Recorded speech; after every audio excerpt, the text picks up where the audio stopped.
সবাইকে আমন্ত্রণ জানাচ্ছি এবি নিউজ প্রাইম সংবাদে। আপনাদের সঙ্গে আছি আমি তাবাস্তু মানিকা। শুরুতে জানিয়ে দিব সংবাদ শিরোনাম। ইউনুসকে ডিগ্রি দিল জাপানি বিশ্ববিদ্যালয়, জাপানের 6 সমঝোতা স্মারকসই। আজ জিয়াউর রহমানের 44তম মৃত্যুবার্ষিকী, বিএনপির সপ্তাহব্যাপী আয়োজন।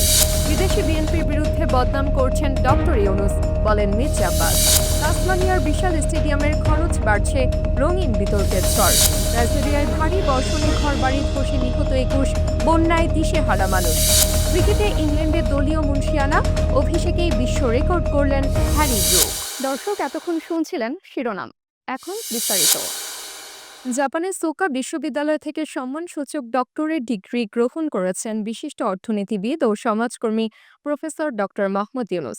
সামাজিক উদ্ভাবন ও বৈশ্বিক উন্নয়নে তার অসাধারণ অবদানের স্বীকৃতিস্বরূপ শুক্রবার এই সম্মাননা প্রদান করা হয়। অধ্যাপক ইউনুস 27 মে জাপানে 4 দিনের সরকারি সফরে টোকিও পৌঁছেন। এই সফরকালে তিনি আন্তর্জাতিক পর্যায়ে বাংলাদেশের ভাবমূর্তি উজ্জ্বল করতে এবং সামাজিক ও অর্থনৈতিক উন্নয়নের নানা উদ্যোগের পরিকল্পনা নিয়ে আলোচনা করেন। অধ্যাপক ইউনুস টোকিওর এই প্রাচীন বিশ্ববিদ্যালয়ে উপস্থিত হয়ে বিশিষ্ট ব্যক্তিদের উদ্দেশ্যে গুরুত্বপূর্ণ বক্তব্য রাখেন। অনুষ্ঠানে সোকা বিশ্ববিদ্যালয়ের প্রেসিডেন্ট সুজুকিও তার স্বাগত বক্তব্য প্রদান করেন। How come you have so much power outside your door in Bangladesh? How come your knowledge doesn't spill over to them? Maybe your reservoir doesn't have anything. You're faking it. If there's a real thing, it should have come out. Solution would be long found. জাপানের প্রধানমন্ত্রী Shigeru ইশিবার সঙ্গে প্রধান উপদেষ্টা doctor Mohammad ইউনুসের মধ্যকার দ্বিপক্ষীয় বৈঠকে 6টি গুরুত্বপূর্ণ সমঝোতা স্মারক স্বাক্ষরিত হয়েছে। এই চুক্তিগুলোর মাধ্যমে দেশের সম্পর্ক আরও দৃঢ় কার্যকরী হবে বলে আশা করা হচ্ছে। প্রথম সমঝোতা স্মারক, জ্বালানি ও খনিজ খাতে প্রকল্প বাস্তবায়নে সহযোগিতা। দ্বিতীয় সমঝোতা স্মারক, বিএসইজেডের কারখানায় গ্যাস মিটারের উৎপাদন, পরিদর্শন ও রক্ষণাবেক্ষণ। তৃতীয় সমঝোতা স্মারক, ন্যাক্সিস পোশাক ও আনুষঙ্গিক সামগ্রীর উৎপাদন। চতুর্থ সমঝোতা স্মারক, ব্যাটারি চালিত বৈদ্যুতিক মোটরসাইকেল উৎপাদনের জন্য কারখানা স্থাপন। পঞ্চম সমঝোতা স্মারক, বাংলাদেশে $20 মিলিয়ন বিনিয়োগ লক্ষ্য, কোয়ান্টাম রেসিলিয়েন্ট ডিজিটাল অর্থনীতি। ষষ্ঠ সমঝোতা স্মারক, জাইকা এবং বিআইডিএ মিলিতভাবে উইন্ডো প্ল্যাটফর্ম সহযোগিতা, লক্ষ্য বিনিয়োগ ও ব্যবসা প্রসারে গুরুত্বপূর্ণ ভূমিকা। এই চুক্তিগুলোর মাধ্যমে দেশের সম্পর্ক আরও গভীর ও ফলপ্রসূ হবে বলে প্রত্যাশা। আজ 30 মে বাংলাদেশের ইতিহাসে এক শোকাবহ দিন, যেখানে দেশপ্রেমিক ও মুক্তিযুদ্ধের অন্যতম সংগঠক সাবেক রাষ্ট্রপতি জিয়াউর রহমানের 44তম মৃত্যুবার্ষিকী পালিত হচ্ছে। 1981 সালের এই দিনে চট্টগ্রামের সার্কিট হাউসে সেনাবাহিনীর কিছু বিপথগামী সদস্যের হাতে তিনি নৃশংসভাবে নিহত হন। এই নেতা ছিলেন মুক্তিযুদ্ধের সেক্টর কমান্ডার ও জেট ফোর্সের অধিনায়ক। বাংলাদেশের রাজনৈতিক অঙ্গনেও তার অবদান অম্লান। তিনি ছিলেন বিএনপির প্রতিষ্ঠাতা, যার মাধ্যমে তিনি দেশের রাজনীতিতে এক অনন্য প্রভাব ফেলেছেন। জিয়াউর রহমানের মৃত্যুবার্ষিকী উপলক্ষে দেশের বিভিন্ন প্রান্তে বিভিন্ন কর্মসূচি গ্রহণ করেছে বিএনপি ও তার সহযোগী অঙ্গ সংগঠনগুলো। 25 মে থেকে 2রা জুন পর্যন্ত চলমান এই কর্মসূচির মধ্যে রয়েছে দলীয় কার্যালয়ে অর্ধনমিত পতাকা ও কালো পতাকা উত্তোলন, ফুল দিয়ে শ্রদ্ধা নিবেদন, আলোচনা সভা, দোয়া মাহফিল, পাশাপাশি দুস্থদের মধ্যে চাল, ডাল ও বস্ত্র বিতরণ। বিশেষ করে আজ শুক্রবার সকালে রাজধানীর রমনায় ইঞ্জিনিয়ার্স ইনস্টিটিউশনে এক আলোচনা সভায় প্রধান অতিথি ছিলেন বিএনপি চেয়ারপারসন খালেদা জিয়া। সেখানে তার ধারণকৃত বক্তব্য প্রচার করে দল। এর আগে 20 মে গুলশানে বিএনপি চেয়ারপারসনের কার্যালয়ে এক সংবাদ সম্মেলনে এই কর্মসূচির বিস্তারিত ঘোষণা দেওয়া হয়। আমাদের প্রিয় মাতৃভূমি বাংলাদেশের জন্মের সাথে জড়িয়ে থাকা এক অবিচ্ছেদ্য নাম শহীদ প্রেসিডেন্ট জিয়াউর রহমান, যে চট্টগ্রাম থেকে স্বাধীনতার ঘোষণা করে তিনি এ দেশের সাথে তার নাম অবিচ্ছেদ্য করেছিলেন। সেই চট্টগ্রামেই এক সফল, সৎ, দূরদর্শী ও প্রকৃত দেশপ্রেমিক প্রেসিডেন্ট হিসেবে নিজের জীবন উৎসর্গ করেছেন। বিএনপির স্থায়ী কমিটির সদস্য মির্জা আব্বাস আজ খুবই দুঃখজনক মন্তব্য করেছেন, যেখানে তিনি বলেছেন ডক্টর ইউনুস জাপানে বসে বিএনপির বিরুদ্ধে বদনাম করছেন। তিনি বলেন, বিদেশে বসে দেশের বিরুদ্ধে কথা বলা সত্যি লজ্জাজনক। এই দিন তিনি শেরেবাংলা নগরে বিএনপির প্রতিষ্ঠাতা জিয়াউর রহমানের ৪৪তম মৃত্যুবার্ষিকী উপলক্ষে তার সমাধিতে ফুল দিয়ে শ্রদ্ধা নিবেদন শেষে এসব কথা বলেন। মির্জা আব্বাস বলেন, বর্তমান সরকার বিদেশি পরামর্শকদের উপর নির্ভর করে নানা সংস্কার করছে। জিয়াউর রহমান বহু সংস্কার করেছেন, কিন্তু কখনো বিদেশি পরামর্শক বা কাউকে আমদানি করেননি। তবে বর্তমান সরকার বিদেশি পরামর্শক এনেছে। তিনি আরও বলেন, বিএনপি আগে বলেছিল ডিসেম্বরের মধ্যে নির্বাচন হবে, আর সেটি ডক্টর ইউনূসের প্রস্তাব ছিল। পরে তার প্রস্তাব পরিবর্তন করে জুনে নিয়ে আসা হয়েছে। তিনি সতর্ক করে বলেন, যদি ডিসেম্বরের মধ্যে নির্বাচন না হয় তাহলে দায়িত্ব সব ডক্টর ইউনূসকেই নিতে হবে। আবার এই সংস্কার করতে করতে এমন জায়গায় চলে গেছে যে তারা আজকে আর নির্বাচন দিতে চায় না। তাসমানিয়া অস্ট্রেলিয়ার প্রকৃতিকে সুন্দরভাবে প্রতিনিধিত্ব করে। সবুজ ঘাসে মোড়া প্রান্তর যেন এক স্বপ্নের মতো। এই সবুজের চাদরে ঢাকা মাঠে খেলাধুলা যেন জীবনের এক অনন্য অনুভূতি। কিন্তু আজ এই সবুজ গাছের ঘাস যেন হয়ে গেছে এক অশুভ ছায়া। দীর্ঘ প্রতীক্ষিত ওয়াটারফ্রন্ট স্টেডিয়ামের নির্মাণ মূল্য এখন প্রায় $1 বিলিয়ন ছাড়িয়ে গেছে।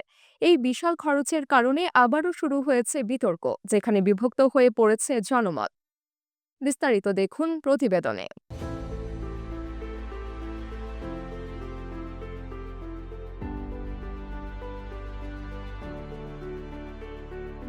তাসমানিয়ার সবুজ ঘাসে মোড়া প্রান্তর যেন এক স্বপ্নের মতো, যেখানে প্রকৃতি তার সবচেয়ে সুন্দর রূপ দেখায়।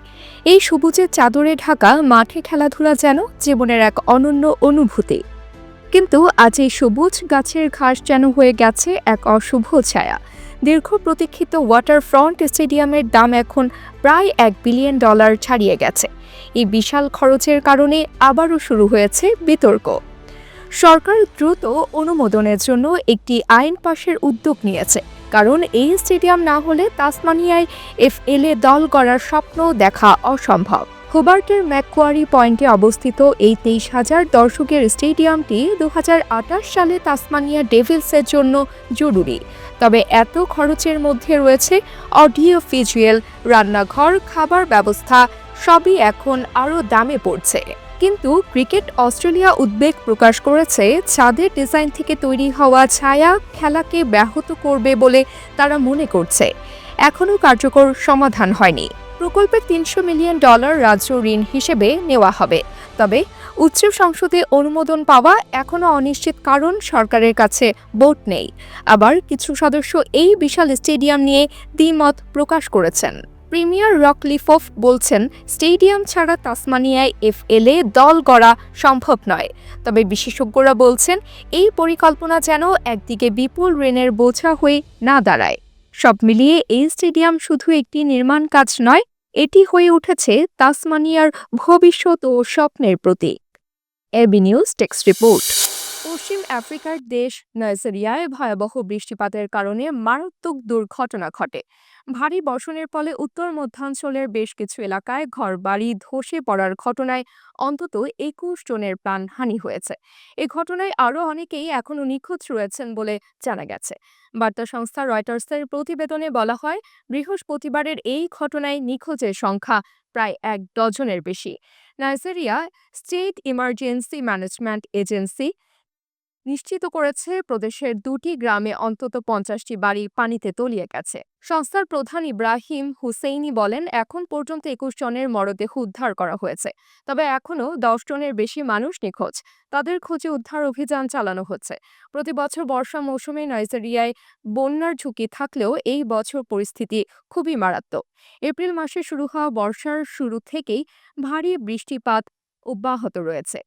বিশেষজ্ঞরা বলছেন, জলবায়ু পরিবর্তনের প্রভাবের কারণেই পশ্চিম আফ্রিকার এই অঞ্চলে বৃষ্টিপাতের পরিমাণ বেড়েছে, যার ফলে প্লাবন ও ভূমিধসের ঘটনা বাড়ছে।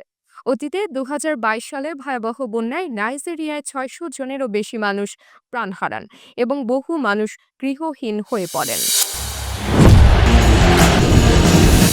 ইংল্যান্ডের ক্রিকেটের নতুন এক সূচনা লগ্নের সাক্ষী থাকল বিশ্ব। জস বাটলার নতুন অধিনায়কের দায়িত্ব নিয়ে প্রথম ম্যাচে জয় নিয়ে আত্মবিশ্বাসের সূচনা করলেন, আর সেই সঙ্গে নিজের অভিষেকে ব্যক্তিগত বিশ্ব রেকর্ড গড়লেন হ্যারি ব্রুক। অতীতে ওয়ানডেতে কোনো দল 300 92 রানের বেশি সংগ্রহ করেনি। 2007 সালে পাকিস্তানের বিপক্ষে দক্ষিণ আফ্রিকা 6 উইকেট হারিয়ে এই কীর্তি গড়েছিল, যেখানে অলরাউন্ডার জ্যাক স্ক্যালিস অপরাজিত ছিলেন 88 রানে। কিন্তু গতকাল ইংল্যান্ডের ব্যাটসম্যানরা সেই রেকর্ড ছাড়িয়ে গেছে। তারা ষষ্ঠবারের মতো ওয়ানডে ম্যাচে 400 রানের গণ্ডি পেরিয়েছে। এই তালিকায় তাদের অবস্থান শীর্ষে, যেখানে মোট 8 বার তারা 400 রানের বেশি সংগ্রহ করেছে। ভারত দ্বিতীয় সর্বোচ্চ 7 বার এই রেকর্ডে পৌঁছেছে। অন্যদিকে এই ম্যাচে ইংল্যান্ডের নতুন অধিনায়ক জশ বাটলার তার নেতৃত্বের প্রথম পরীক্ষাতেই বড় জয় অর্জন করেছেন। তার নেতৃত্বে দল দারুণ পারফরমেন্স দেখিয়েছে। তবে এই ম্যাচের মূল খবর হ্যারি ব্রুকের ব্যক্তিগত রেকর্ড। তিনি ওয়ানডে ফিল্ডে সর্বোচ্চ 5টি ক্যাচ ধরেছেন, যা ইংল্যান্ডের হয়ে কোনো ফিল্ডার হিসেবে সর্বোচ্চ সংখ্যা। এই রেকর্ডের সঙ্গে তিনি একা নন। 1993 সালে ওয়েস্ট ইন্ডিজের বিপক্ষে ওয়ানডেতে 5টি ক্যাচ নিয়ে একসময় সেরা ফিল্ডার ও দক্ষিণ আফ্রিকার কিংবদন্তি জন্টি রোডস এই রেকর্ড গড়েছিলেন। দর্শক, এতক্ষণ আমাদের সঙ্গে থাকার জন্য ধন্যবাদ। সর্বশেষ সংবাদ পেতে ভিজিট করুন আমাদের ওয়েবসাইট www.abnewsinternational.com এ। সেই সঙ্গে নিয়মিত ভিডিও নিউজ পেতে আমাদের ফেসবুক পেজ ও ইউটিউব চ্যানেলে চোখ রাখুন।